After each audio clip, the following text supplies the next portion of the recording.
الکریم اما بعد اعوذ باللہ من الشیطان الرجیم بسم اللہ الرحمن الرحیم الف لام میم صاد۔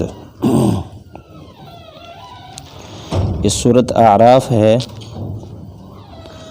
اعراف کا معنی کہ ایک قوم ایسی قیامت کے دن ہوگی جن کی نیکیاں اور برائیاں برابر ہوں گی، کیونکہ قیامت کے دن ترازو لگنا ہے۔ جس کی نیکیاں بھاری ہو گئی فَأَمَّا مَنْ ثَقُلَتْ مَوَازِينُهُ فَهُوَ فِي عِيشَةٍ رَاضِيَةٍ، وہ جنت میں جائے گا۔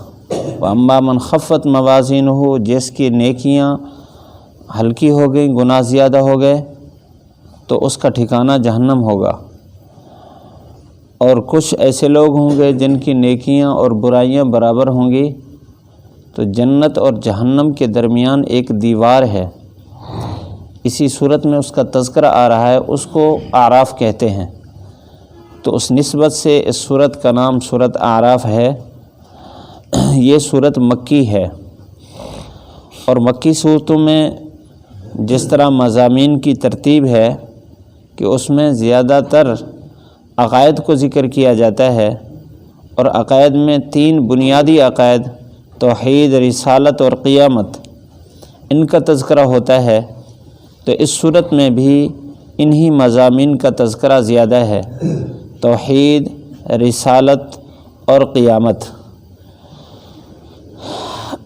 اس کے ساتھ ساتھ اس صورت کی یہ خصوصیت ہے کہ اس میں باقی مضامین پر بھی اجمالی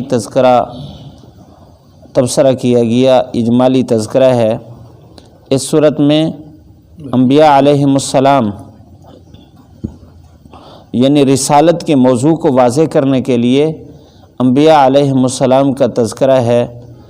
حضرت ہود علیہ السلام، حضرت نوح علیہ السلام، حضرت صالح علیہ السلام، حضرت شعیب علیہ السلام، جو بڑی بڑی قوموں کے انبیاء گزرے ہیں۔ اللہ تعالیٰ نے ان قوموں کو جو صلاحیتیں دیں، کسی کو مال دیا، کسی کو تجارت دی، اور کسی کو طاقت، قوت، انجینئرنگ دی، اور مختلف قسم کے ان کو مصانع دیے، تو ان کو انہوں نے غلط خرچ کیا، تو دنیاوی بڑے بڑے اسباب ان کے کام نہ آ سکے۔ رسالت کے انکار کی وجہ سے وہ ہلاک ہوئے اور دنیا میں ان پر عذاب آیا۔ اللہ تعالیٰ نے اس صورت میں اس کا تذکرہ بھی فرمایا۔ اس صورت کی سب سے پہلا لفظ الف لام میم صاد، یہ حروف مقطعات میں سے ہے۔ تقریباً یہ پہلے جن صورتوں کے شروع میں یہ ذکر کیا گیا ہے ان میں تھوڑی تھوڑی تفصیل بھی ذکر کر دی جاتی ہے۔ یہ صورت یہ 7 طوال صورتوں میں سے ہے۔ قرآن مجید اللہ تعالیٰ نے اس ترتیب سے امت کے لیے رکھا ہے کہ اس میں پہلی 7 صورتیں جو ہے وہ بڑی لمبی لمبی صورتیں ہیں، ان کو 7 طوال کہتے ہیں۔ تو 7ویں صورت یہاں تک مکمل ہوتی ہے، اور اس کے بعد پھر سورۃ نحل تک یہ درمیانی صورتیں ہیں، زیادہ لمبی نہیں ہیں اور مختصر بھی نہیں ہیں۔ سورۃ نحل تک ان کو مثانی کہتے ہیں، اور سورۃ نحل کے بعد سورۃ ناس تک جو صورتیں ہیں پھر ان کے 3 حصے کیے ہیں۔ طوال وہ مفصلات کہلواتی ہیں، تو ان میں بھی 3 درجے ہیں۔ کچھ پہلے آتی ہیں سورۃ بروج تک جو صورتیں ہیں، ان کو کہتے ہیں طوال مفصل، بلکہ سورۃ نحل کے بعد سورۃ حجرات تک ان کو کہتے ہیں مئین، ان میں 100 کے قریب آیات ہوتی ہیں۔ پھر اس کے بعد جو ہے سورۃ حجرات سے آخر تک وہ 3 حصے، ان کو مفصلات کہتے ہیں۔ تو سورۃ حجرات سے سورۃ بروج تک طوال مفصل، اور پھر سورۃ بروج سے لے کر یہ سورۃ بینہ تک ان کو کہتے ہیں اوساط مفصل، پھر سورۃ زلزال سے آخر تک ان کو کہتے ہیں قصار مفصل۔ تو صورتوں کی اس طرح کی ترتیب ہے۔ تو یہ 7 طوال جو سب سے بڑی صورتیں ہیں ان میں سے آخری صورت ہے۔ اس کو شروع کیا گیا الف لام میم صاد حروف مقطعات میں سے کے ساتھ۔ حروف مقطعات کے بارے میں کئی دفعہ عرض کیا ہے کہ یہ اللہ تعالیٰ کا راز ہے جو اللہ تعالیٰ نے اپنے نبی کو عطا فرمایا، اور اس کے بارے میں اس کا معنی کیا ہے، آپ صلی اللہ علیہ وسلم نے امت کو نہیں بتایا۔ کیوں نہیں بتایا؟ اس میں امت کے لیے ایک امتحان ہوتا ہے۔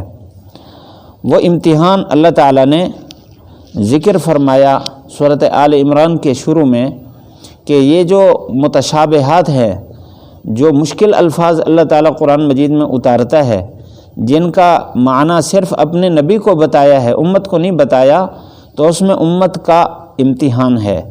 امتحان یہ ہے کہ اصل دین یہ ہے کہ جو اللہ تعالیٰ نے اپنے پیارے محبوب صلی اللہ علیہ وسلم کو بتایا اس پر پورا یقین ہو۔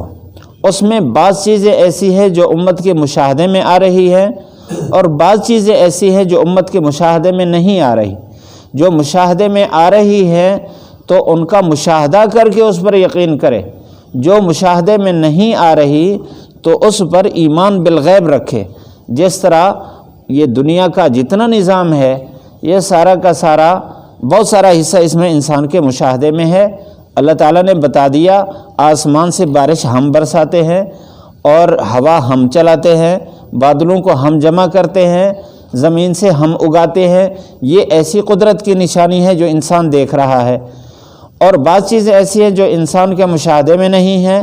مثال کے طور پر قبر کے اندر کیا ہو رہا ہے، قیامت کے دن کیا ہوگا، جنت کیسی ہے، جہنم کیسی ہے، فرشتے کیسے ہیں، یہ ساری چیزیں ایسی ہیں جو حضور صلی اللہ علیہ وسلم کی زبانی ہم نے سنا ہے، اور ہمارا اس پر یقین ہے کہ اللہ کے نبی صلی اللہ علیہ وسلم نے جو کچھ فرمایا، حق فرمایا، سچ فرمایا، ہماری عقل تسلیم کرے یا نہ کرے، ہمیں نظر آئے یا نہ آئے، وہ حقیقت ہے۔ اس کو ایمان بالغیب کہتے ہیں۔ قرآن مجید کے شروع میں اللہ تعالیٰ نے اس کو بیان فرمایا۔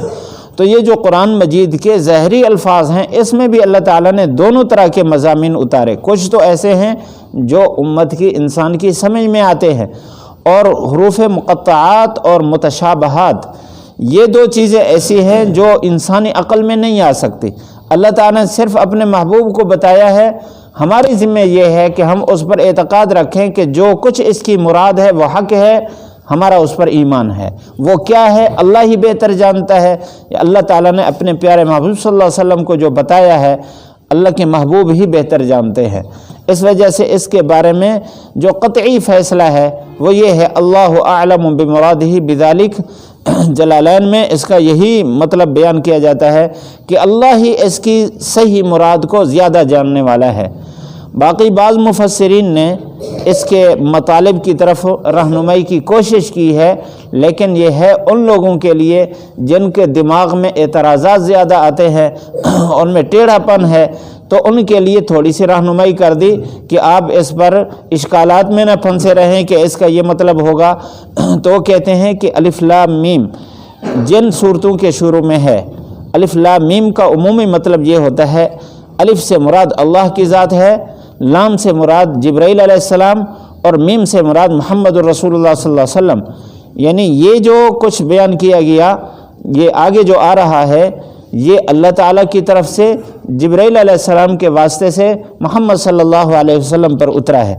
یہاں ایک لفظ مزید زیادہ ہے، صاد، تو بعض نے کہا اس کا مطلب یہ ہے کہ آگے جو مضامین آ رہے ہیں یہ سارے کے سارے یہ عالی، اس کو کہتے ہیں صعود، یہ صعود سے ہے، یعنی انسان کی ترقی کا اس میں راز موجود ہے۔ لہذا اللہ کی طرف سے جو کچھ آیا، جبرائیل علیہ السلام لے کر آئے، محمد صلی اللہ علیہ وسلم پر آیا ہے، وہ امت کے لیے صعود کا ذریعہ ہے، یعنی ترقی کا ذریعہ ہے۔ اب اس میں یہ سبق دیا گیا۔